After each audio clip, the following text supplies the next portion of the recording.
এই পাইল, শোন না, চিকেনের দুটো লেগ আছে ফ্রিজে, খাবি? ফ্রিজ থেকে বের করে কি কাঁচাই খাবো নাকি? কতদিন পর তোর বাড়ি এলাম, কোথায় প্লেট ভর্তি খাবার এনে আমার হাতে ধরিয়ে দিবি, তা না আমাকেই জিজ্ঞাসা করছিস খাবি? চিকেন জিনিস আবার দিলে কে না খায় বলতো? তাড়াতাড়ি কিছু বানালে বানা, নইলে আবার যাওয়ার সময় হয়ে যাবে। ওদিকে তোর বাবা মায়েরও আসার সময় হয়ে এলো। হ্যাঁ, তা ঠিক বলেছিস, একটু আগেই বেরিয়েছে তো, 1.5 থেকে 2 ঘন্টা তো সময় লাগবেই লাগবে। চল কিছু বানাই তাহলে। দুজনে মিলে কিচেনে তো গেলাম, তবে কনফিউজ হয়ে গেলাম লেগ পিস দুটো এখন কী বানানো যায়। ও বলল, জানিস টিভিতে ফ্রাইড লেগ পিসের দারুণ একটা রেসিপি দেখেছিলাম, দাঁড়া দেখি ঘরে সব কিছু আছে নাকি।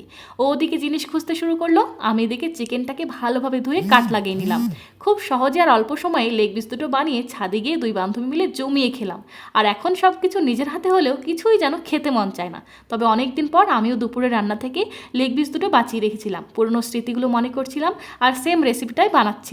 খাওয়ার সময় খেতে ভালো লাগলেও তবে সেই পুরনো দিনের মজাটা কিন্তু ফিরে পেলাম না।